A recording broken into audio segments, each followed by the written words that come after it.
इतिहास के पन्नों में ना एक ऐसी घटना दर्ज है जो किसी डरावनी हॉरर फिल्म से कम नहीं लगती, पर सच मानिए ये पूरी तरह से हकीकत है। पुअर फैक्ट की इस नई और गहरी पड़ताल में आपका स्वागत है। आज हम इंसानी इतिहास की सबसे अजीब, सबसे रहस्यमयी मनोवैज्ञानिक घटना का विश्लेषण करने जा रहे हैं। तो चलिए बिना किसी देरी के शुरू करते हैं। अब जरा एक पल के लिए कल्पना कीजिए, आप सुबह सुबह अपने घर से बाहर निकलते हैं और देखते हैं कि गली में कोई बिना रुके, बिना किसी म्यूजिक के बस नाचे जा रहा है। शुरू में शायद आपको लगे कि कोई मजाक चल रहा है, लेकिन फिर धीरे धीरे आपको डर लगने लगेगा, क्योंकि वो इंसान रुक ही नहीं रहा है, घंटों तक नहीं बल्कि कई दिनों तक। तो सोचिए, क्या हो अगर कोई इंसान लगातार नाचता रहे, खुशी से नहीं बल्कि भयंकर दर्द और तड़प में। इतिहास में इस घटना की शुरुआत एक नाम से होती है, फ्राउ ट्रोपिया। यही वो महिला है जिसने अनजाने में इस खौफनाक सिलसिले को शुरू किया था। बात है जुलाई 1518 की। फ्राउ ट्रोपिया स्ट्रासबर्ग की एक सड़क पर अचानक निकलती है और बस नाचना शुरू कर देती है। आसपास कोई जश्न नहीं था, कोई धुन नहीं बज रही थी, बस एक अंतहीन भयानक नाच। वो नाचते नाचते गिरती, फिर उठती और फिर से शुरू हो जाती। उसे देखकर ऐसा लग रहा था मानो उसका शरीर किसी अदृश्य शक्ति के कंट्रोल में आ गया हो। अब इस घटना की जड़ तक जाने के लिए ना हमें उस समय के स्ट्रासबर्ग शहर को समझना होगा। बाहर से देखने पर यह शहर, जो उस वक्त होली रोमन एम्पायर का हिस्सा था, बिल्कुल नॉर्मल लग रहा था। वही पत्थर की सड़कें, लकड़ी के घर और बाजारों की भीड़ भाड़, लेकिन अंदर से यह शहर पूरी तरह से टूट चुका था। सच कहूं तो ये एक ऐसा बारूद का ढेर बन चुका था जिसमें बस एक चिंगारी लगने की देर थी। शहर की असली हालत बेहद खौफनाक थी। पिछले कई सालों से वहां फसलें लगातार बर्बाद हो रही थीं। अनाज इतना महंगा हो गया था कि लोगों के पास खाने के लिए रोटी का एक टुकड़ा तक नहीं था। छोटे छोटे बच्चे भयानक कुपोषण का शिकार हो रहे थे। ऊपर से बीमारियां बिना किसी इलाज के तेजी से फैल रही थीं। और इन सबके बीच जो सबसे बड़ी चीज थी वो था ईश्वर के क्रोध का डर। लोगों को लगने लगा था कि ये सब उनके किसी बड़े पाप की सजा है। अब आप ही सोचिए, जब इंसान इतना भूखा और डरा हुआ हो तो उसका दिमाग आखिर कब तक बर्दाश्त कर सकता है। इसी भयानक स्ट्रेस ने नागरिकों को अंदर से खोखला कर दिया था। और बस यही वो टेंशन थी जिसने इस अजीबोगरीब महामारी को जन्म दिया।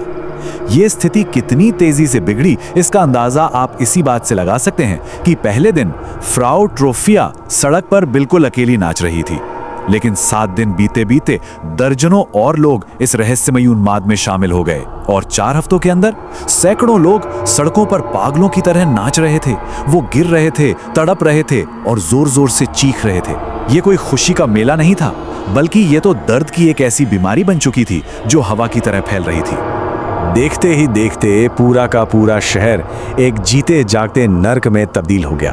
जहाँ कभी बाजार लगा करते थे, वहाँ अब लोग बेसुध होकर तड़पते हुए नाच रहे थे।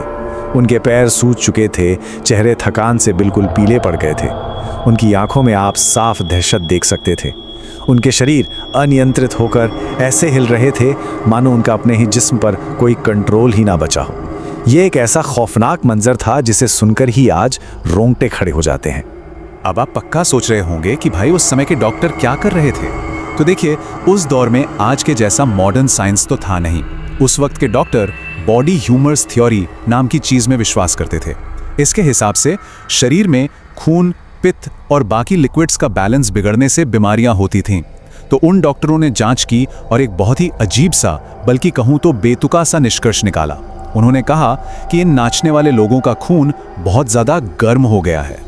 अब इस अजीब सी बीमारी का जो इलाज उन्होंने बताया वो और भी ज्यादा खतरनाक था। बीमारी बताई गई गर्म खून, और इलाज क्या सुझाया गया कि इन्हें और नाचने दो।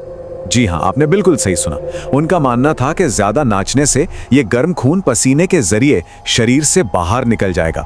इसके लिए शहर के अधिकारियों ने बाकायदा एक बड़ा सा मंच बनवाया और पैसे देकर संगीतकारों को बुलाया। ये कितनी बड़ी और दर्दनाक विडंबना थी, क्योंकि इसी तथाकथित इलाज ने पूरे शहर की सड़कों को एक दुस्वप्न में बदल कर रख दिया।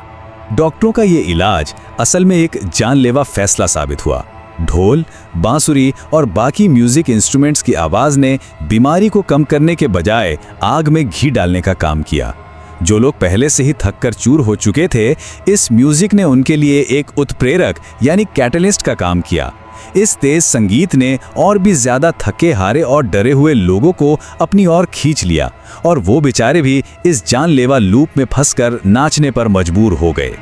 इस लगातार नाचने का इंसानी शरीर पर जो असर हो रहा था वो रूह कंपा देने वाला था। लोग शारीरिक थकावट की सारी हदें पार कर चुके थे। हार्ट फेल होने की वजह से अचानक मौतें होने लगी। शरीर में पानी की इतनी कमी हो गई कि गंभीर डिहाइड्रेशन होने लगा। लगातार बिना रुके नाचने से लोगों की हड्डियां तक टूट रही थीं और उनके पैरों से खून बह रहा था। इतिहासकार भले ही आज मौतों के सटीक नंबर पर बहस करते हों, लेकिन एक बात तय है कि यह शारीरिक यातना 100% सच थी।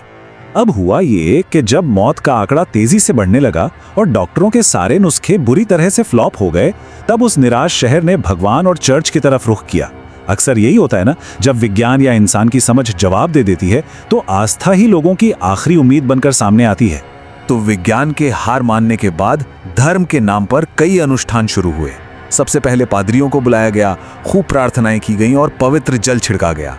इसके बाद जो लोग सबसे ज्यादा पीड़ित थे उन्हें संत विटस के मंदिर ले जाया गया। वहां उन्हें खास तरह के लाल जूते पहनाए गए और कुछ विशेष धार्मिक अनुष्ठान किए गए। और आपको हैरानी होगी ये जानकर कि जैसे जैसे ये धार्मिक अनुष्ठान पूरे हुए, लोगों के अंदर बैठे डर का वो खतरनाक चक्र सच में धीरे धीरे टूटने लगा। खैर, अब हम इस डॉक्यूमेंट्री के सबसे दिलचस्प हिस्से में पहुंच गए हैं, आधुनिक जांच और विश्लेषण। 500 साल बीत जाने के बाद भी सबसे बड़ा सवाल यही है कि आखिर वो लोग नाच क्यों रहे थे। तो चलिए इतिहास की उन पुरानी थ्योरीज का पर्दाफाश करते हैं और विज्ञान की नजर से इस खौफनाक रहस्य को सुलझाने की कोशिश करते हैं। सबसे पहली थियरी जो सामने आई वो थी पॉइजन्ड ब्रेड, यानी अर्गोट नाम के एक फंगस की। ये फंगस राई के अनाज पर लगता है और इसे खाने से इंसान को मति भ्रम यानी हेलुसिनेशन हो सकता है, शरीर में झटके लग सकते हैं। सुनने में लॉजिकल लगता है ना, लेकिन विज्ञान इस थियरी को तुरंत खारिज कर देता है। क्यों? क्योंकि दुनिया की कोई भी फूड पॉइजनिंग किसी इंसान से हफ्तों तक लगातार एक लय में नाचने जैसी मेहनत वाली शारीरिक गतिविधि नहीं करवा सकती। ये पॉसिबल ही नहीं है। फिर आती है दूसरी थ्योरी, श्राप की थ्योरी। उस दौर में समाज में एक बहुत गहरी मान्यता फैली हुई थी कि अगर संत विटिस किसी पापी से नाराज हो जाएं, तो वो उसे नाचने की बीमारी का श्राप दे सकते हैं। और ये चीज बड़ी शानदार तरीके से दिखाती है कि समाज में फैला डर कैसे काम करता है। जब एक पूरा का पूरा समाज किसी श्राप के खौफ में जीता है, तो वो गहरा मनोवैज्ञानिक डर इंसान के दिमाग को इस कदर मजबूर कर देता है कि शरीर सच में वैसे ही लक्षण दिखाने लगता है। और यही बात हमें आज की सबसे भयानक लेकिन बिल्कुल असली सच्चाई तक लाती है, जिसे कहते हैं मास साइकोजेनिक इलनेस। ये एक ऐसी स्थिति है जहां हद से ज्यादा मनोवैज्ञानिक तनाव, भूखमरी और धार्मिक दबाव के कारण पूरे के पूरे समूह का मानसिक संतुलन ही बिगड़ जाता है।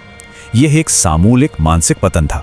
आसान शब्दों में कहूं तो यह दिमाग का एक ऐसा ब्रेकडाउन था जो एक इंसान से दूसरे इंसान में बिल्कुल किसी वायरस की तरह फैल गया। तो असल बात यह थी कि फ्राउड रोफिया और वो सैकड़ों लोग कोई नाटक नहीं कर रहे थे। उनके पैरों का दर्द एकदम असली था, उनकी थकावट असली थी, उनकी तकलीफ भी असली थी। लेकिन उस बीमारी का स्रोत कोई बाहरी वायरस या बैक्टीरिया नहीं था, बल्कि उनका अपना ही दिमाग था। हद से ज्यादा तनाव और डर की वजह से उनके दिमाग ने उनके ही शरीर पर पूरी तरह से कब्जा कर लिया था। अब आपको शायद लग रहा होगा कि यार ये सब तो पुरानी बातें हैं, मिडिवल टाइम की।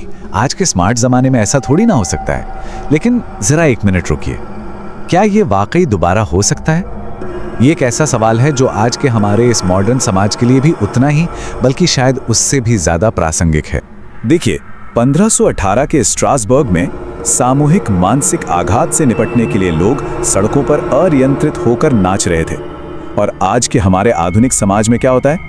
आज स्क्रीन के जरिए अफवाहें फैलती हैं। जब भी कोई पैनिक या डर का माहौल बनता है तो सोशल मीडिया के जरिए सामूहिक चिंता कुछ ही सेकंड में करोड़ों लोगों तक पहुंच जाती है। तरीका और माध्यम बदल गया है, लेकिन इंसानी दिमाग के एक साथ प्रभावित होने की वो कमजोरी आज भी बिल्कुल वैसी की वैसी ही है।